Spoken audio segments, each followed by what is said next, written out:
patria, se abre la sesión.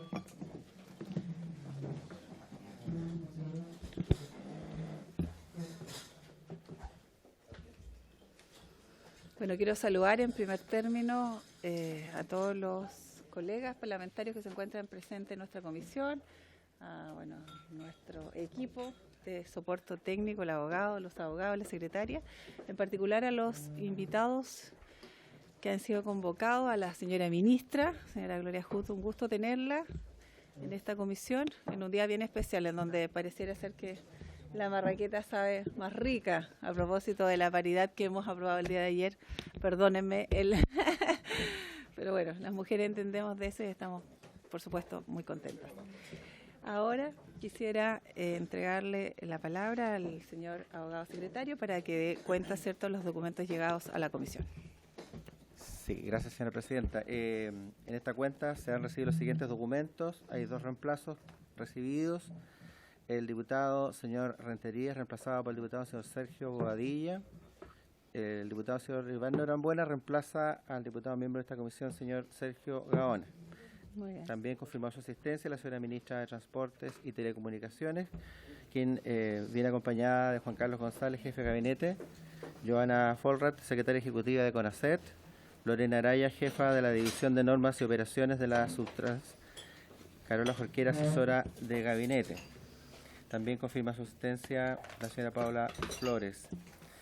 La señora ministra del Trabajo y Previsión Social se excusa de no poder asistir a esta sesión por compromiso urgente relativo a la reforma previsional, pero reitera su plena disposición para asistir a la próxima sesión que esta comisión celebre, y también en esa oportunidad ella ofrece traer todas las respuestas de las preguntas que la comisión le ha hecho llegar, que se están trabajando en este momento en el Ministerio de Trabajo para reunir la información y que ella las pueda presentar oportunamente.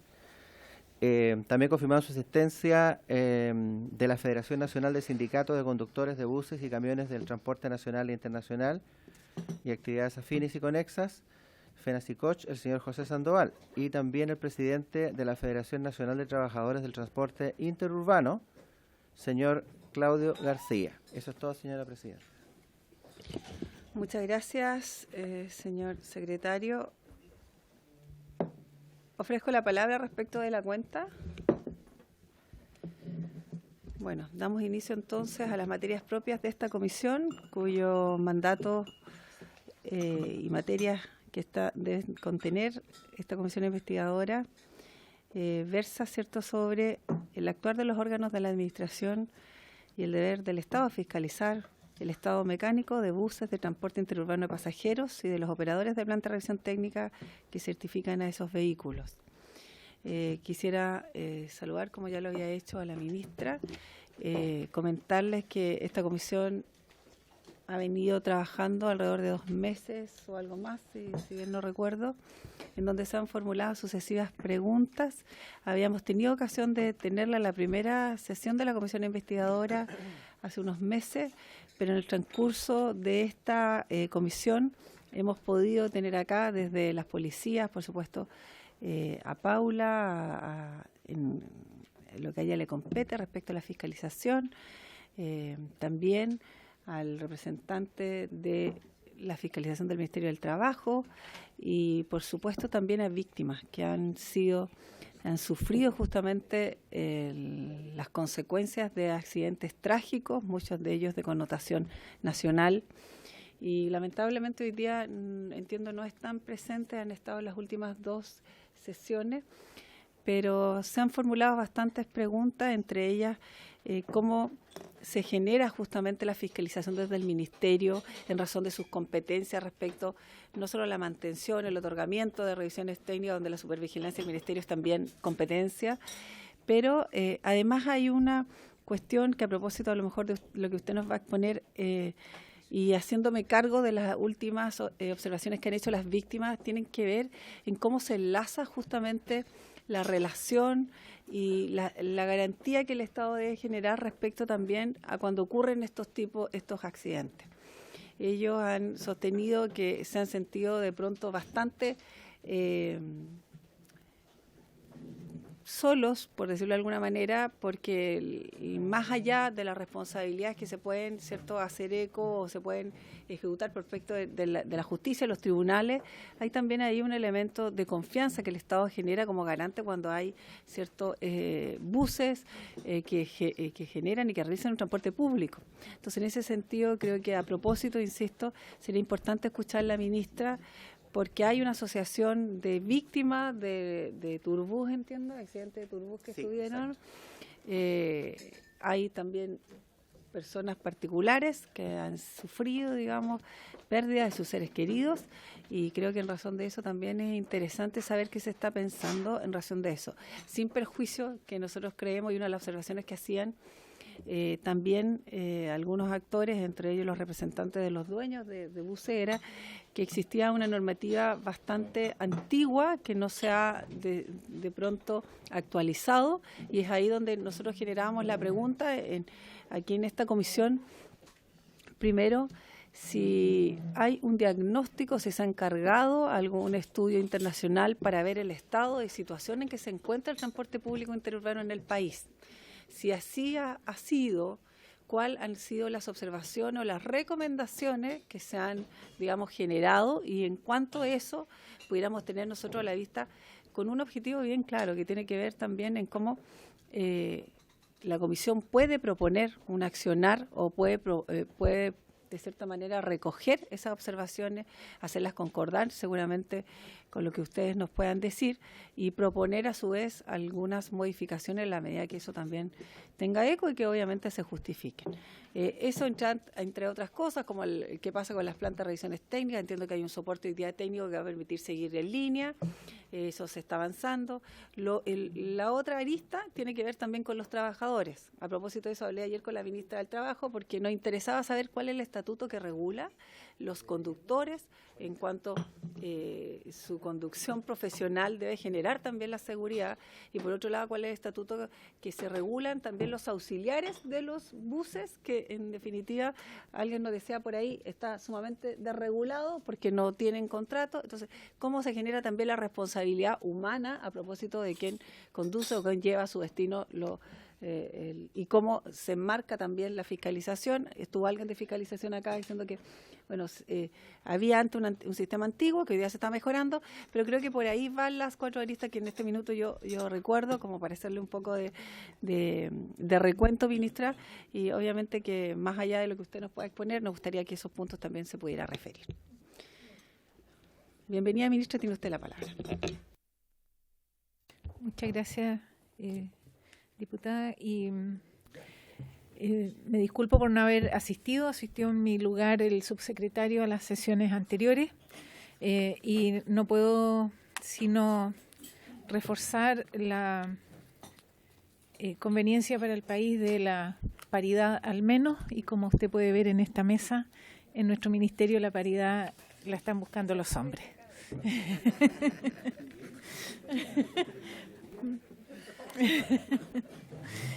Y ha sido todo por mérito, no por cuotas, por mérito.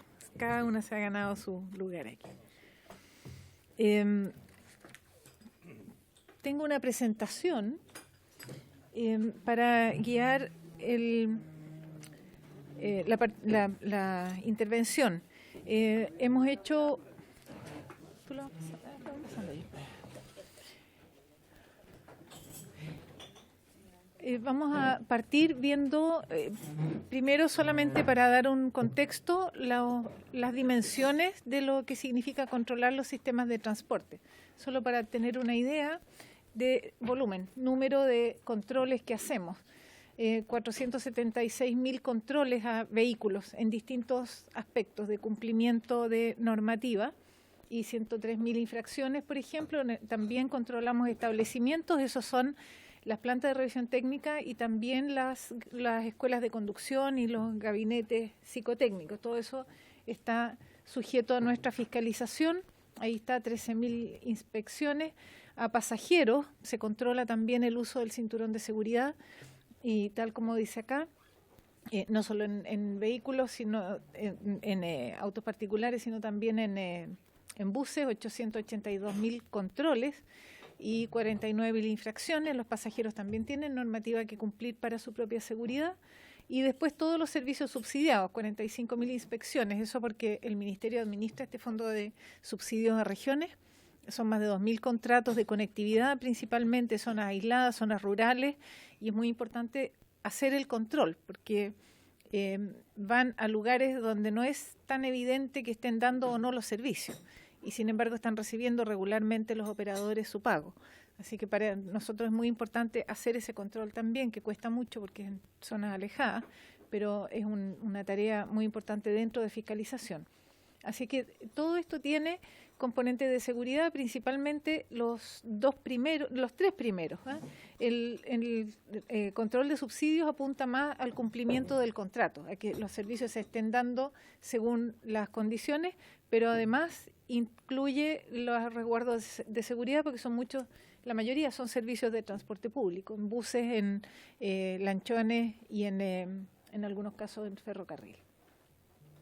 Respecto a ya yendo al tema de buses interurbanos, nosotros hemos estructurado esta presentación recogiendo todas las consultas que se fueron acumulando y esperamos que con la presentación se resuelva muchas de esas dudas. Las fiscalizaciones a buses interurbanos están reflejadas acá tanto en los dos gráficos y en la tabla para los años 2016 a 2019. En promedio realizamos entre 13 y 14 fiscalizaciones por bus por año. Eso significa que cada bus es fiscalizado al menos una vez por mes. Es bien intenso el control. La tasa de infracciones está entre 16 y 18%, infracciones que ya vamos a ver de qué tipo son, y hay una cantidad de buses retirados, y yo quisiera marcar la situación entre 2018 y 2019, en que si bien hicimos menos controles, es decir, en vez de 14 fue 13,2 promedio por bus en el año, retiramos el doble de buses. Fue más focalizado y mucho más efectivo. Es decir, detectamos mejor los casos donde había infracción a situaciones que implicaban retiro del bus. El bus se retira con infracciones graves, como por ejemplo el dispositivo de control de velocidad. Si no está funcionando, el bus se retira. Vuelve a operar una vez que se activa nuevamente el dispositivo. Así que ha sido más focalizado.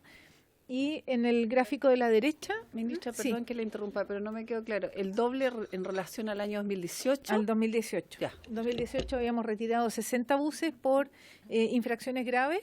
En 2019 hicimos menos controles, pero retiramos el doble de buses.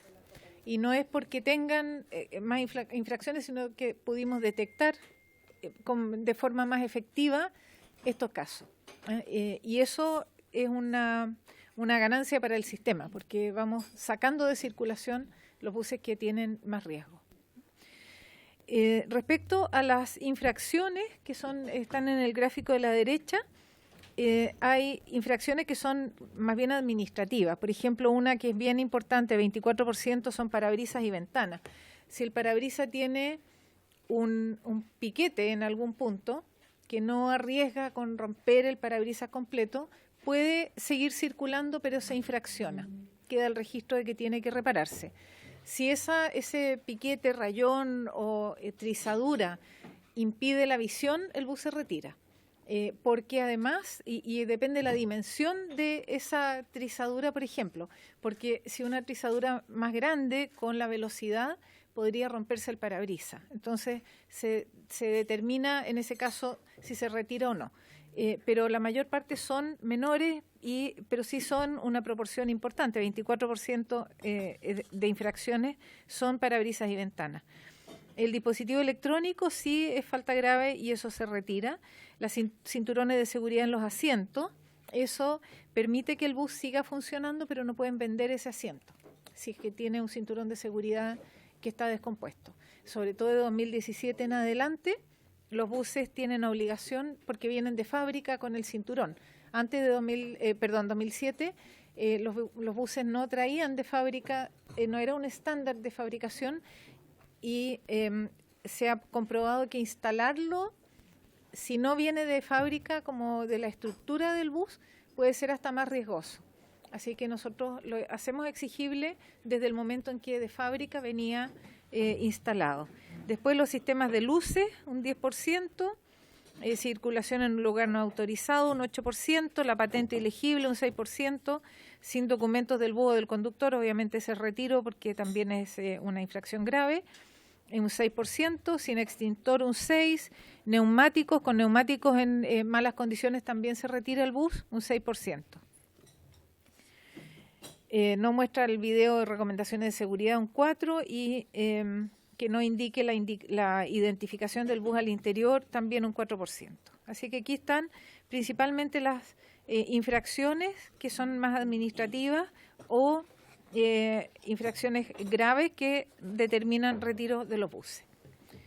Respecto a la normativa de seguridad a la cual se acogen los buses interurbanos, hicimos aquí un recuento de cómo se ha ido construyendo desde el año 1984, es la primera etapa donde se definió cuál es el componente de elementos de seguridad generales. Y ahí se estableció, por ejemplo, requerimientos para vidrios, para choques, que tuvieran extintor. Esto es general, no solo para los buses, pero cinturón en asientos delanteros de los autos. Y ahí no se especifica requerimientos especiales para buses. Más adelante sí.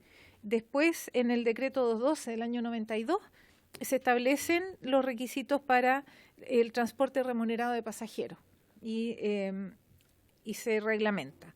En el 2004 se establece el decreto 80 para el transporte privado remunerado de pasajeros. Esos son los buses, por ejemplo, de empresa o buses de turismo. Y se modifica el decreto 212, que hasta ahora el 212 es como la gran pieza madre de regulación y normativa para el transporte de pasajeros. El año 2006 se establecen requisitos especiales para los buses de transporte público. Tienen que ver con comportamiento frente al fuego, resistencia y anclaje de los asientos, del cinturón de seguridad.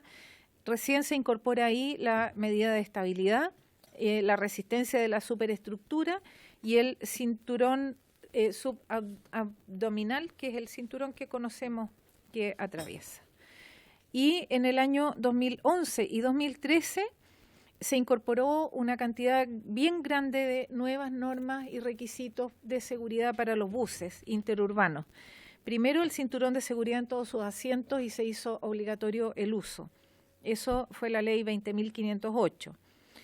Es una infracción no tenerlo disponible, es infracción del propietario del bus, y no usarlo es infracción al pasajero. Así que hay una normativa que voy a mencionar más adelante, pero lo que quisiéramos es que, dada la evidencia tan contundente que hay sobre el rol del cinturón de seguridad en prevención de fallecimientos en accidentes, esto debiera tratarse igual que en los aviones, que el pasajero no puede seguir en el vuelo si no se pone el cinturón de seguridad. Aquí se informa, se pasa el video, que es obligatorio, pero mucha gente no lo considera igual de importante que cuando está en un avión, y nos parece clave hacerlo. Después, en 2013, volvimos a emitir otro decreto, el 158, y aquí se integra una cantidad nueva, como los frenos ABS, ESP, no sé qué es, ESP. El control de estabilidad, perdón. El sistema automático de detección y supresión de fuego, la luz trasera de niebla, alarma de retroceso, y se amplían todos los requisitos previos. Se incorpora justamente el ESP, que yo lo conocía como control de estabilidad, estabilidad al vuelco.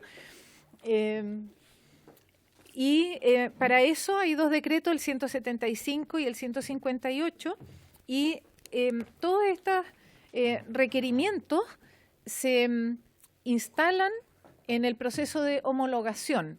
Homologar un vehículo significa que viene de fábrica, pasa por el Centro de Control y Certificación Vehicular y se establecen todas sus condiciones usando normas internacionales. Y contra el cumplimiento de esas condiciones se revisa después en la planta de revisión técnica. Y por eso todos los modelos de autos, todos los autos que entran, que van a la planta de revisión técnica después, pasan por el Centro de Control Vehicular y se establece cuáles son los requisitos que tiene que cumplir. En el caso de los buses, en la homologación, se certifica la estabilidad al vuelco, los cinturones de seguridad, la resistencia de la superestructura. Los vehículos tienen una estructura mayor y después tienen el cierre, digamos, en las carrocerías, y esa resistencia a la superestructura ha ido evolucionando en el tiempo y se ha ido enfocando mucho en que esa superestructura tenga la protección suficiente frente al vuelco, por ejemplo.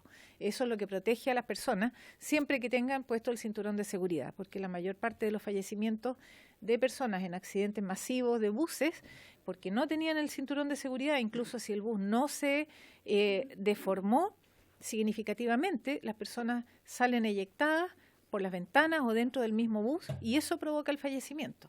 No que el bus se haya, por ejemplo, destruido completamente o deformado. Después, el programa electrónico de estabilidad es el SP, comportamiento de materiales frente al fuego, es una exigencia que se ha ido modernizando mucho. Resistencias varias de los asientos, de los anclajes, vidrios de seguridad, salidas de emergencia, sistemas de detección y supresión de fuego, la luz trasera, alarma de retroceso. ¿Qué normativa aplicamos nosotros? Aquí no es un invento del Ministerio o del Centro de Certificación Vehicular. Hay normas internacionalmente aceptadas que son las que regulan los niveles de seguridad de estos vehículos en el mundo. Y nosotros tomamos esas normas y las aplicamos. Hay normativa de Estados Unidos, hay normas de Brasil. La gracia de aplicar normas internacionales es que los ensayos para probar que esas normas se cumplen también están establecidos. Entonces no basta con decir qué requisitos tiene que cumplir, sino una norma internacional que está bien consolidada tiene también los manuales para decir en esta forma usted tiene que probar que eso se cumpla. Y eso es lo que el Centro de Certificación y Control Vehicular hace. Tomamos normas entonces de Brasil, la de Europa es la que usamos más masivamente, que es lo que dice acá para la estabilidad al vuelco. Solo aceptamos el reglamento europeo, el 107 CP ONU, que está vigente de 2014. Hacemos la misma prueba que se hace en Europa a los buses interurbanos. Tomamos normas de Japón y de Corea. Esa es la referencia con la que trabajamos. Respecto a las tasas de accidentes de los buses interurbanos, tenemos aquí un resumen. Es que están las dos juntas. Ya. Un resumen de cuáles son las tasas de accidente y siniestralidad. Y vemos en la tabla de la izquierda que son los siniestros de tránsito según tipos de usuario. Y por supuesto que llama la atención, pero la mayor parte de los siniestros tienen asociados automóviles y camionetas, un 46,8 y un 14, y después peatones. Esa es la mayor parte. Los buses interurbanos representan un 0,6% de los siniestros donde hay de los siniestros, entre 2009 y 2018. Y respecto a los fallecidos en esos siniestros, en el caso de los buses interurbanos es un 1,4% del total. Nuevamente vemos peatones 37,3, automóvil 26,5, camionetas 8,7. O sea, los buses interurbanos, mirando la estadística y el registro que Carabineros lleva como fuente oficial, tienen una participación pequeña en el total en el periodo 2009-2018. Los siniestros y víctimas al interior de buses interurbanos y según causa del siniestro o según gravedad de consecuencia. Lo que vemos acá en el resumen es que hay del orden, si volvemos atrás, veíamos acá 6.000 en la tabla de la izquierda, 6.888 siniestros, que era el 0,6%. En esta tabla se desagregan y por año, y se ve que hay 226 fallecidos. Después vemos acá en este mismo resumen ahora por causa. Y la estadística de causas nos deja claramente en evidencia que la velocidad imprudente, pérdida de control del vehículo y la imprudencia del conductor son las causas mayoritarias.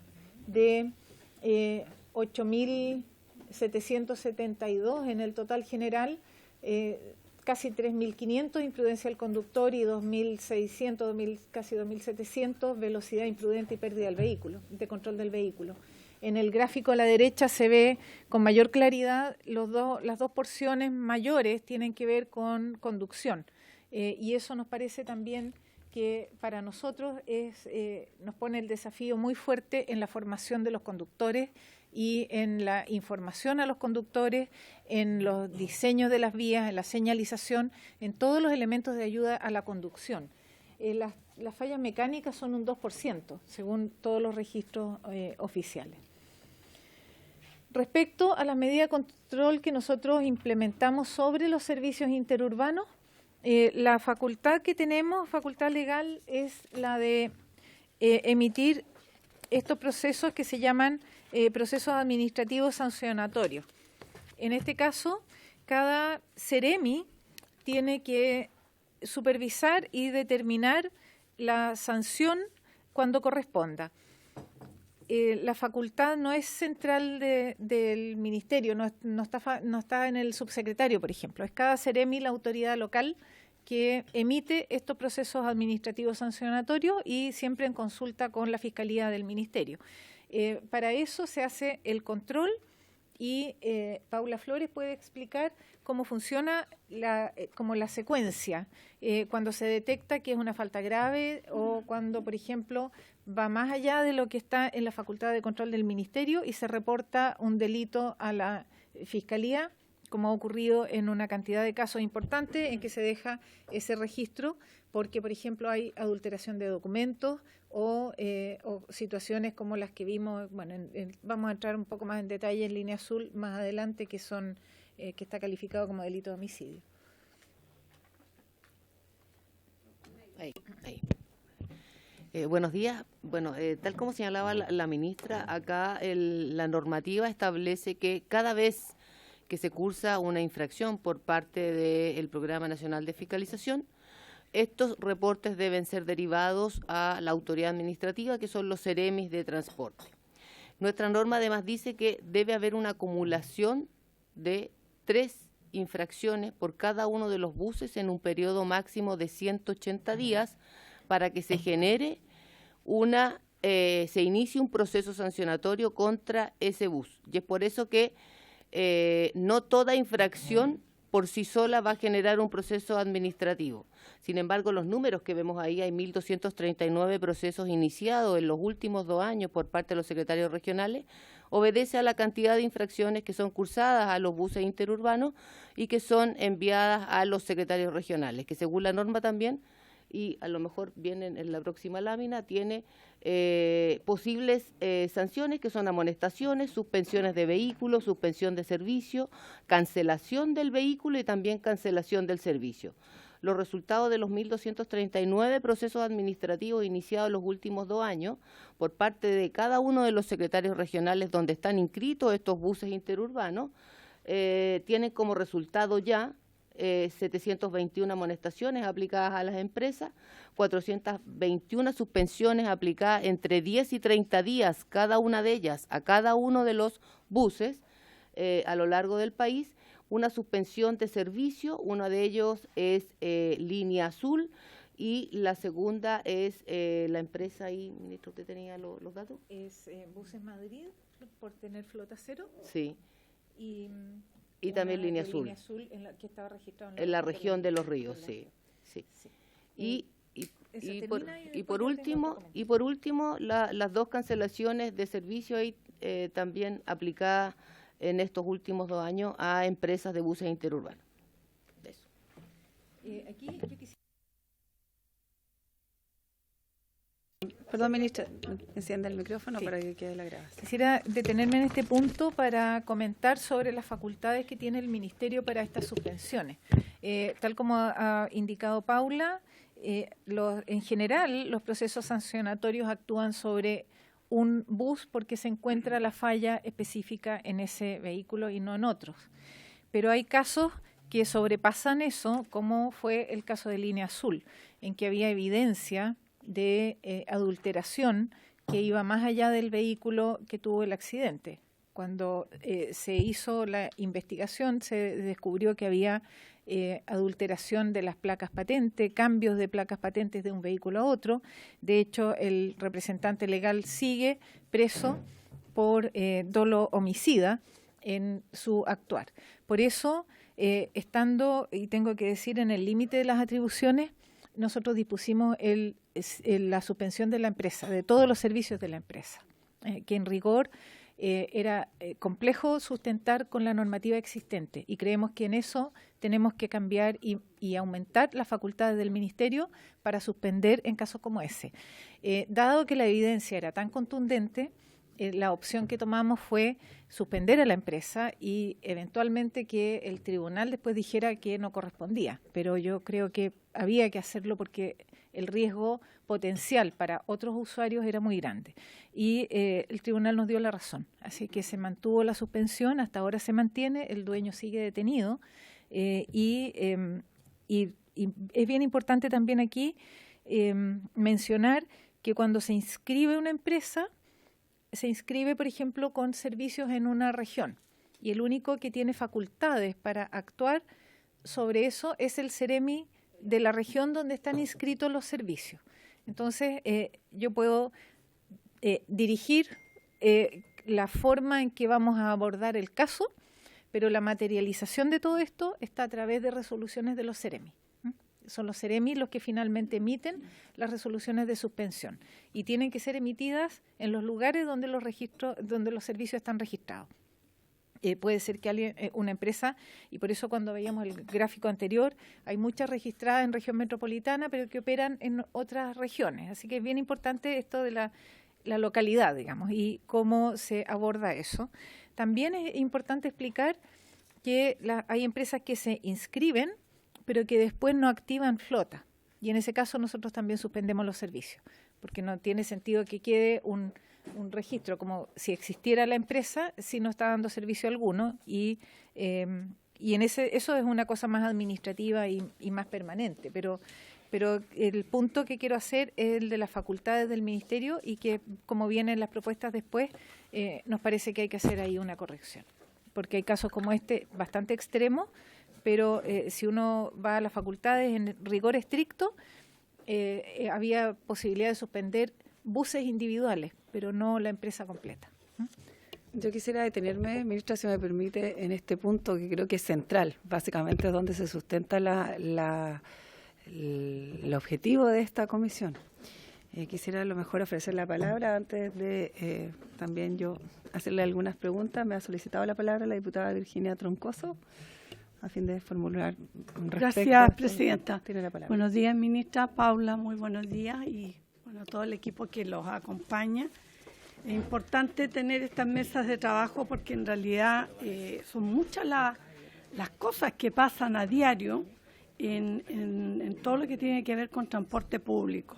A ver, yo por razones personales me ausenté como 2 o 3 semanas y yo había dejado a Paula la última vez que estuvo acá por su intermedio, presidenta, varias inquietudes con respecto a las regiones, a los Ceremi, tener sus equipos de trabajo, tener las herramientas de trabajo para poder fiscalizar. Yo todo eso ya lo planteé, no sé si hay alguna novedad o algo que me puedan responder sobre esto, ¿ya? Las plantas revisoras también hice la otra vez una inquietud de que tienen que ser sancionadas cuando hay accidentes porque ellas son las que tienen que dar el vamos para que salgan a la vía pública. Los aparcaderos también, yo se los había comentado, ministra, me parece que en la primera reunión que estuvimos, cuando iniciamos esta mesa de trabajo, en donde tampoco los inspectores suyos tienen dónde aparcar los vehículos con respecto a lo que ellos fiscalizan en la vía pública, ¿ya? Porque los aparcaderos que hay son municipales y esos pasan copados. Y hay vehículos inamovibles por el tema de juicio que ellos también tienen. lo otro, la falta de mantenimiento, centros especiales para mantener los vehículos, así como se mantienen los particulares, tendría que ser un centro de acreditados por el Ministerio para su mantenimiento cada cierto kilometraje, ¿ya? Los Alcotec también yo pedí que se le hicieran a los conductores en las salidas, en las mañanas, en los terminales. Ahora, yo le voy a decir una cosa. Aquí el Ministerio, usted ministra y todo su equipo, todos sabemos que hace su trabajo y lo hace muy bien y le falta tiempo, ¿ya? Pero aquí también a quien hay que la responsabilidad también, porque los terminales que están en provincia y en todo lugar son de los municipios. Los municipios tienen que hacerse responsables semana a semana del vehículo que sale a hacer los recorridos, ya sea urbanos, interurbanos, interprovinciales, salen de estos terminales municipales que son los dueños de estos terminales. Y ahí en donde también yo pido que hay que pedirle más responsabilidad a los inspectores que tienen que existir en los terminales provinciales, chicos, grandes, medianos, da lo mismo, pero el municipio tiene que tener inspectores. Yo lo estuve y funcionaba. Semana a semana yo hacía tenerme una hoja por empresa en la situación en que aparecían y comenzaban a hacer su trabajo desde los terminales, ¿no? Entonces, porque es difícil que puedan ustedes con Paula controlar toda la situación a nivel país. Para eso están los terminales municipales y tienen que hacerse responsables con una hoja por empresa semanalmente en qué condiciones salen todas las semanas a trabajar. Tal como decía usted, con los cinturones, con el kilometraje, en fin, se tiene que llevar una bitácora desde los terminales semana a semana y remitir una vez al mes al Ministerio las condiciones en que están cada una de las empresas, digo yo, ¿ya? Entonces, lo otro que obviamente a nivel regional, yo le digo por la sexta región, faltan inspectores. Los Ceremis no cuentan con toda su capacidad para poder entonces trabajar en las vías cuando salen a hacer sus turnos. La verdad es que falta mucho personal. Pero yo creo que ahí el tema de los municipios hay que hincar más responsabilidades, porque es fácil que entre, que salgan, es un negocio para cada municipio, pero también es una responsabilidad total de ellos de lo que sale a la calle. Eso.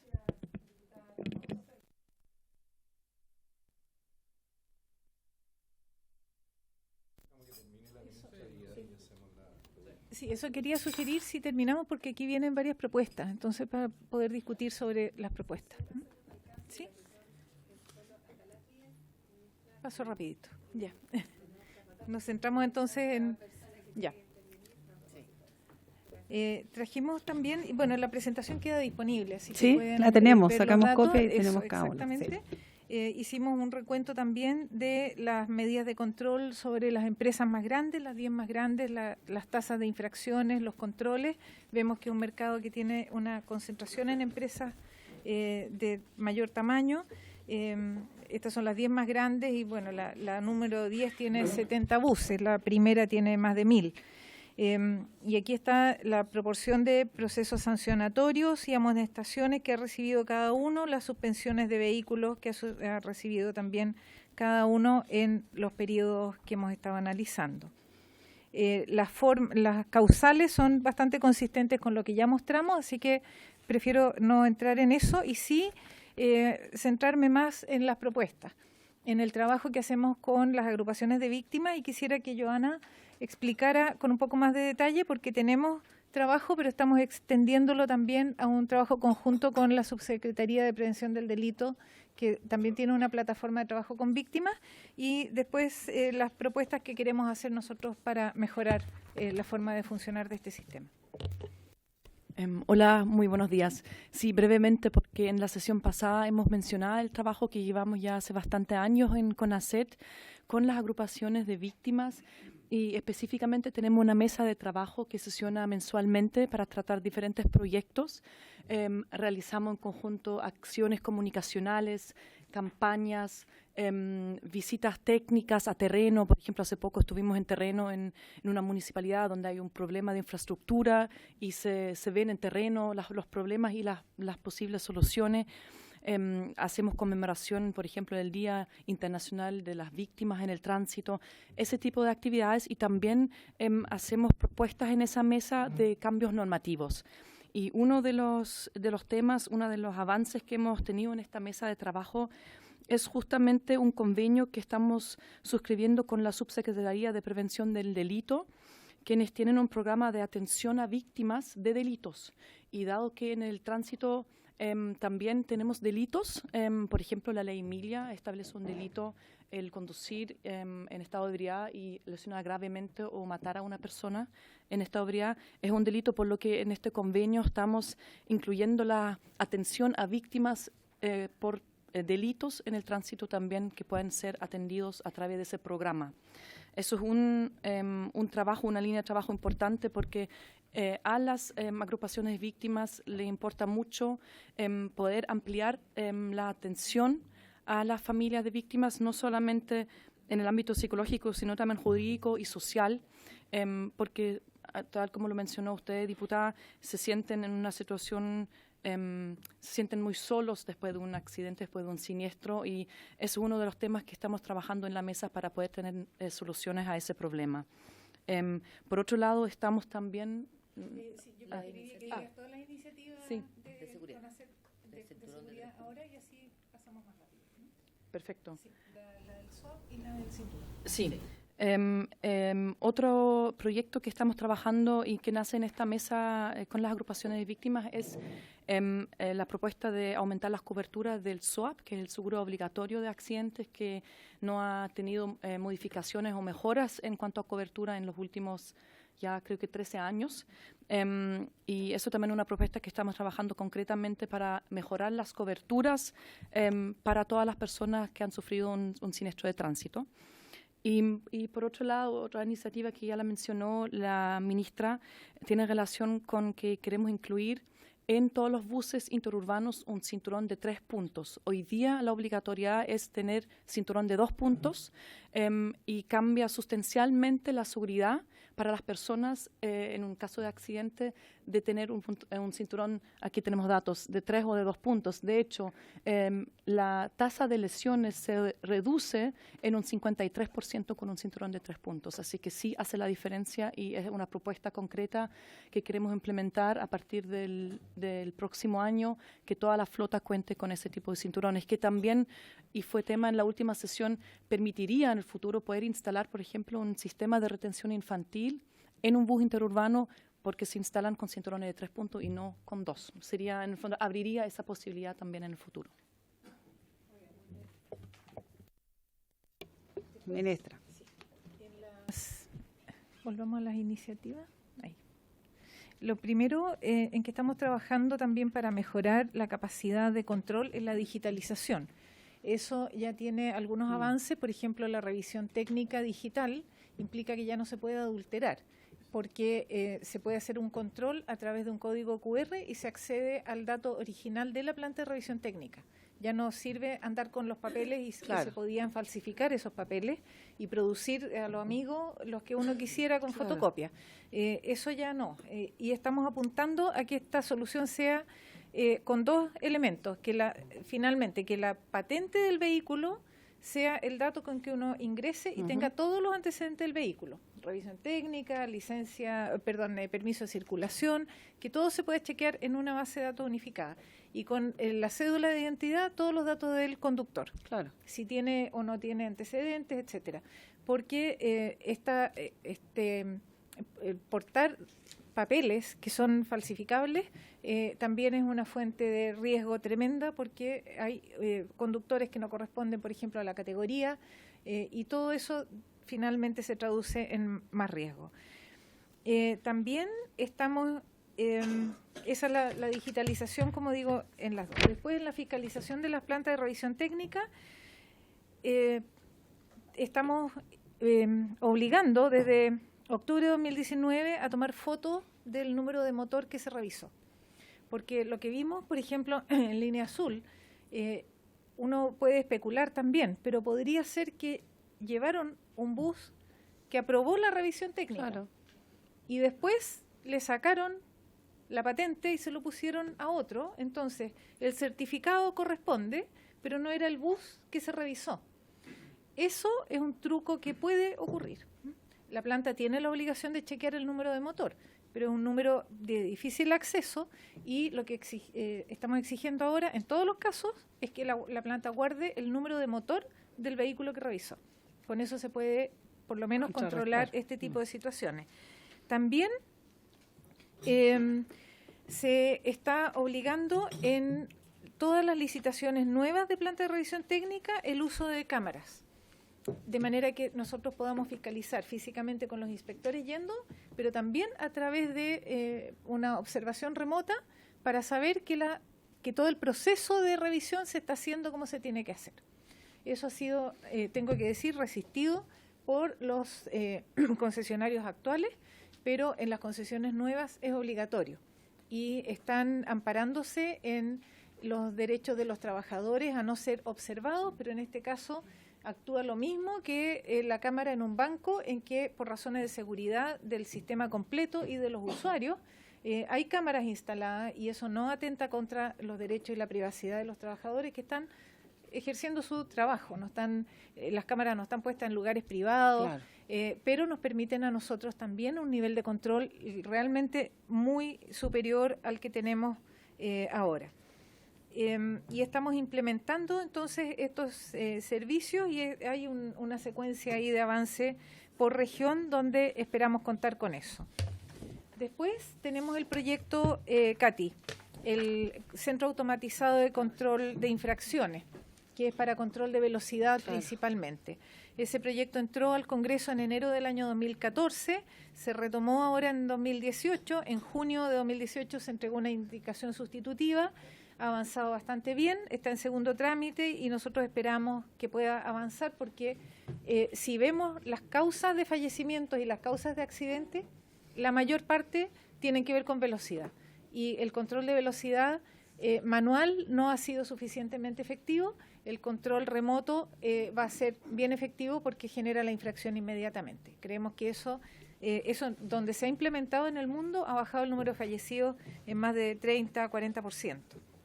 Y además crea una división, transforma la unidad que dirige Paula en una división nueva dentro del Ministerio con facultades y con los recursos necesarios para poder avanzar.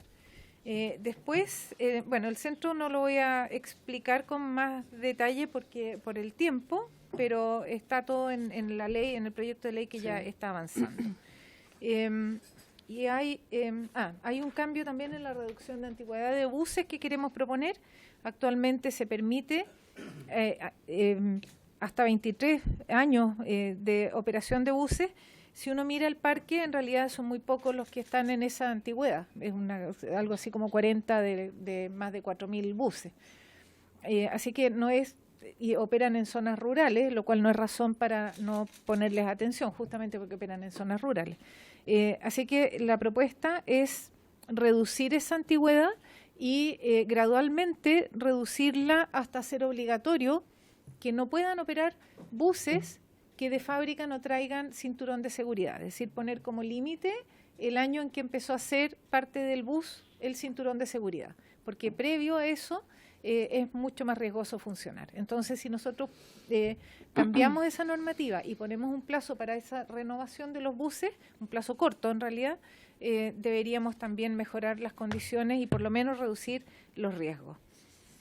El resto yo creo que ya lo describimos, así que quedo disponible para preguntas. Y después había, solamente para hacer una mención a cada uno de los 4 puntos, lo de los planteamientos de las víctimas y el Estado como garante, sin duda nosotros sí tenemos un rol en la promoción de la conducta segura y de la circulación segura y también en el control. Así que todas estas medidas apuntan en esa dirección. La antigüedad normativa es un hecho y yo creo que incorporar medios digitales, cambiar las antigüedades y dotar de más facultades al Ministerio para poder actuar con más rigor en caso de detectar delitos. Los casos más extremos tienen asociado delito. Este caso de Línea Azul en particular que vemos acá, como digo, está en la Fiscalía como dolo homicida por la profundidad de las adulteraciones, es decir, supera lo que está previsto como mecanismo de control que está dentro de las facultades de fiscalización del Ministerio. Pero en casos así, yo creo que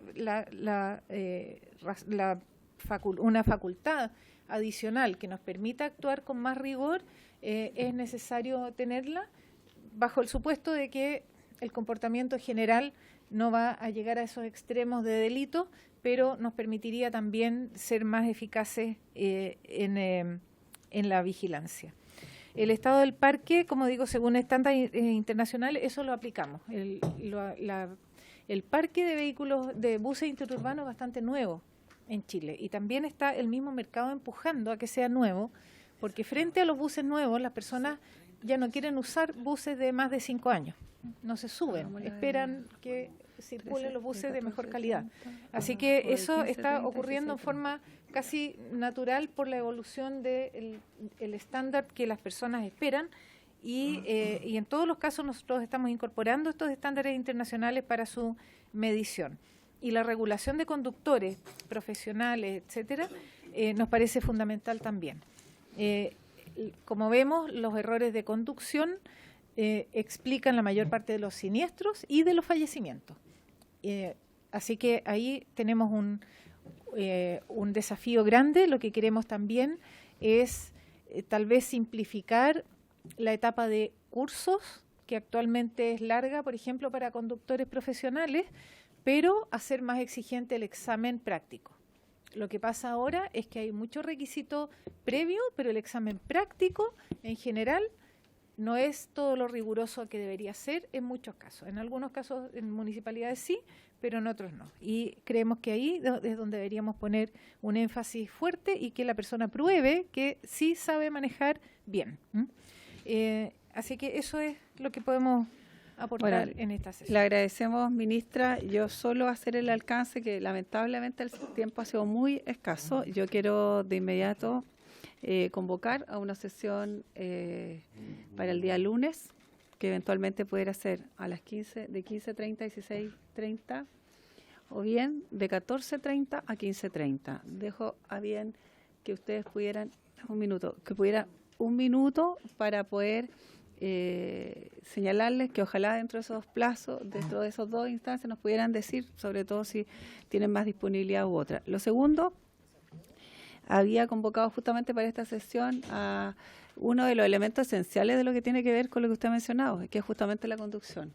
Nos parece de sumo relevante que la gente que estaba convocada, el Ministerio del Trabajo, pudiera asistir el día lunes, ya que vamos a dejar ese punto, y sobre todo también al representante de la Federación Nacional de Conductores de Buses, don José Sandoval, que está presente, a ver si nos pudiera acompañar el día lunes, dado que hoy día es muy complejo por el horario, ya que tenemos que entrar a la sesión, y dejar solo planteado, ministra, que efectivamente aquí lo que se vislumbra es una dispersión de normativa sobre la cual hay que centrar, yo creo, con mayor premura modificaciones, sobre todo en el sentido de los conductores en cuanto a la responsabilidad que eso implica, pero además en relación a cómo se generan también normas que permitan actualizar, sobre todo, además de las revisiones técnicas que entiendo que hoy día se está haciendo, pero que hay que avanzar en todas las regiones, pero además con lo que significa la mantención. Control, me refiero a quienes son los que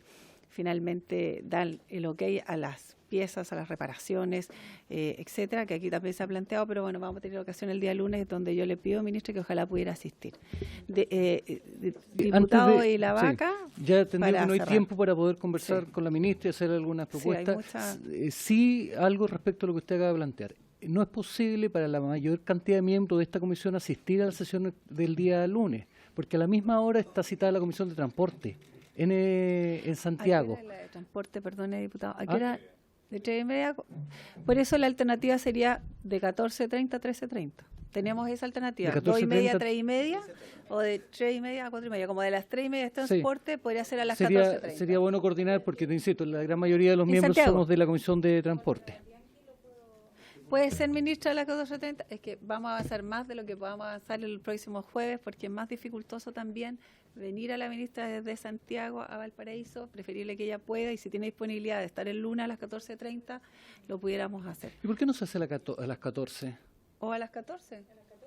¿Podría ser? Sí. Perfecto. De 14 a A 15:30. 15:30, sí, para poder Perfecto. tener un poco A más la de hora. tiempo. Entonces queda convocada Ya, para el día listo, lunes gracias, de presidenta. 14 a 15:30. Agradecemos la presencia, pedimos las disculpas a los que han venido y bueno, por haberse cumplido el objetivo de esta sesión, se levanta.